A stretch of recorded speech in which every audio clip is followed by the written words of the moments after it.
Alhamdulillah wassalatu ala rasulillah wala haula wala quwwata illa billah. Amma ba'du. Hadirin yang dirahmati Allah Subhanahu wa taala. Di dalam sebuah hadis yang diriwayatkan oleh Utsman bin Affan radhiyallahu anhu, ra'aitu Rasulullah sallallahu alaihi wasallam tawadda'a misla wudu'i hadha. Summa qala man tawadda'a hakadha ghufira lahu ma taqaddama min dhanbihi wa kanat salatuhu wa masyuhu ilal masajid nafilatan. Atau kama qala, hadis sahih riwayat Imam Muslim. Kata Utsman bin Affan, sahabat Nabi ini, dulu saya pernah melihat Nabi Muhammad SAW berwudu seperti wuduku ini. Lalu kemudian Nabi berkata, barang siapa yang berwudu seperti ini, ya, seperti apa yang dicontohkan Nabi Muhammad dan apa yang diperlihatkan oleh Utsman bin Affan,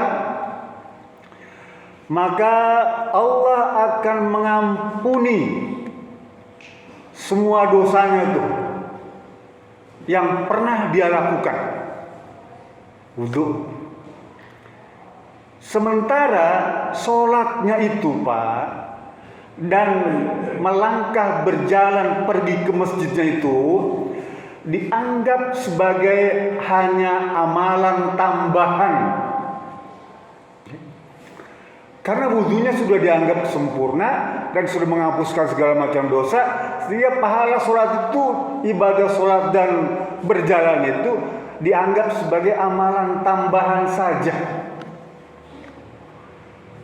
Lah, hebatnya wudu nih, Pak. Kita kadang-kadang, Pak, menyepelekan amalan wudu nih, menganggap remeh ibadah wudu nih, Pak. Sejak kecil kita tuh, Pak, diajari oleh orang tua kita, guru kita di kampung tuh bagaimana cara berwudu tuh, ya begitu-begitu aja. Apa yang dulu diajarkan itu sampai hari ini membekas tuh, Pak.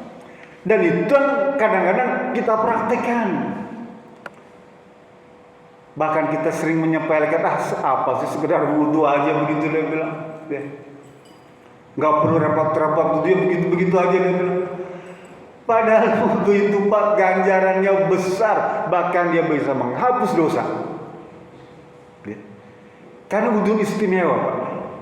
Kata Rasulullah, yang wudunya baik, fahsanal wudu, man tawadda fahsanal wudu, barang siapa berwudu kemudian memperbaikinya, memperhalusnya, memperindahnya, kharajat khatayahu min jasadi, keluar tuh seluruh dosa-dosanya tuh, tahrujat tahta min adfari, dan menetes keluar bersama tetesan air wudu dari sela-sela kuku nih, Pak.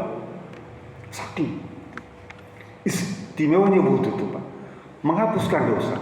Bahkan kata beliau, setiap kali kita membasuh muka, ya, maka keluarlah dosa yang disebabkan oleh wajah atau anggota yang ada di atas wajah, mata, hidung, mulut, keluar bersama tetesan air terakhir itu. Ketika kita membasuh kedua belah tangan, maka dosa, kekeliruan, kesalahan dilakukan oleh perbuatan tangan kita juga luluh semuanya bersama tetesan air yang terakhir. Begitu juga kita ketika membasuh kepala, maka kekeliruan, kesalahan yang ada di pikiran kita itu juga terbebas. Begitu juga dengan ketika kita mencuci kaki kita itu, maka dosa yang disebabkan oleh langkah kita, kaki kita itu akan keluar bersama tetesan air yang terakhir. Oleh karena itu, jangan menyepelekan perkara wudu ini, Pak. Lalu bagaimana wudhu yang dianggap baik itu? Memang kalau kita baca surat Al-Maidah, rukun itu cuma 4, Pak. Ya, membasuh muka, tangan, kemudian kepala, kaki, selesai. Boleh gitu? Boleh. Itu pun boleh. Yang rukunnya saja, yang wajibnya saja. Tetapi apa yang dicontohkan Utsman bin Affan bukan hanya melaksanakan yang rukun yang wajib, tapi juga dia menambah yang sunnah-sunnahnya tuh.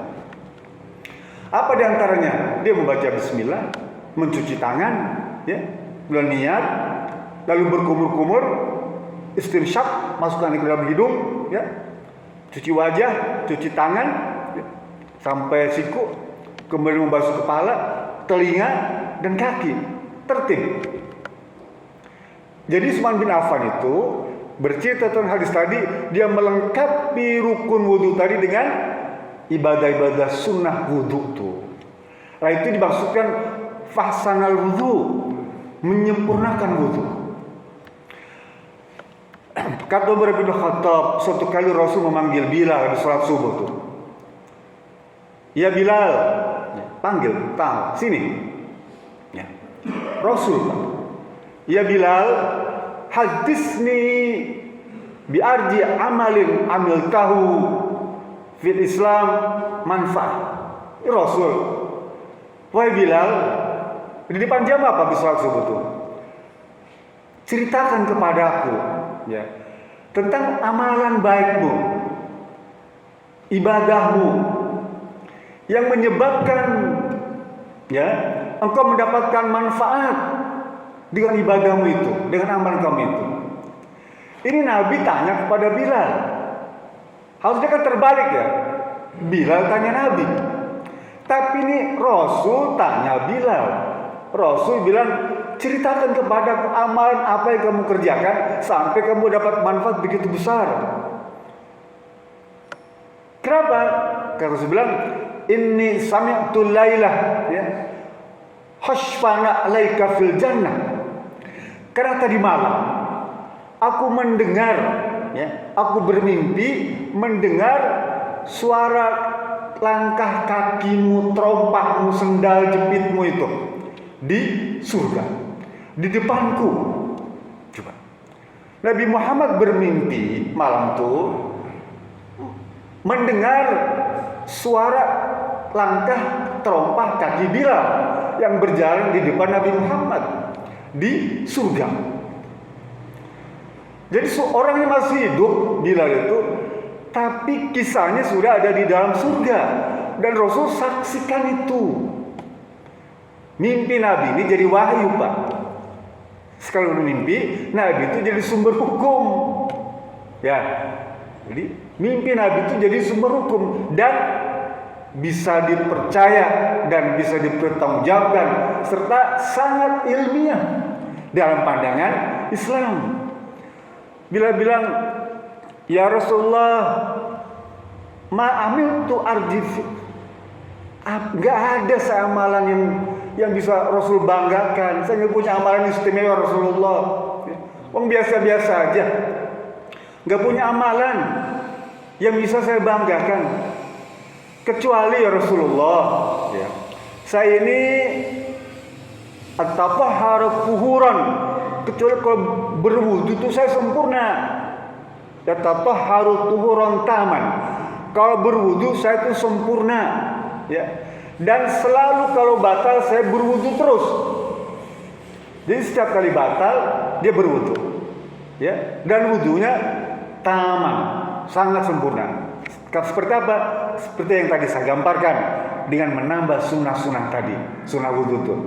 Jadi bila ini berwudunya sempurna dan setiap kali batal dia selalu berwudu dan wudunya itu tidak pernah diabaikan. Kalau dia dalam keadaan suci, mesti dia isi dengan sholat.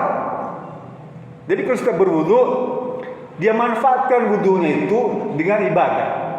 Apa diantaranya? Sholat syukur wudu. Setiap kali dia selesai berwudu, dia sholat syukur wudu. Terus, ya, sampai ada pekerjaan lain, dia manfaatkan wudu itu untuk sholat. Itu aja. Ini amalan, Pak. Amalan Bilal yang kemudian diceritakan oleh Muhammad masih hidup, udah diterangkan oleh Allah dalam surga. Amalnya itu saja, cuma wudhu setiap saat, dan setiap kali wudhu dia sholat terus. Ada nggak orang seperti itu? Ada, Pak.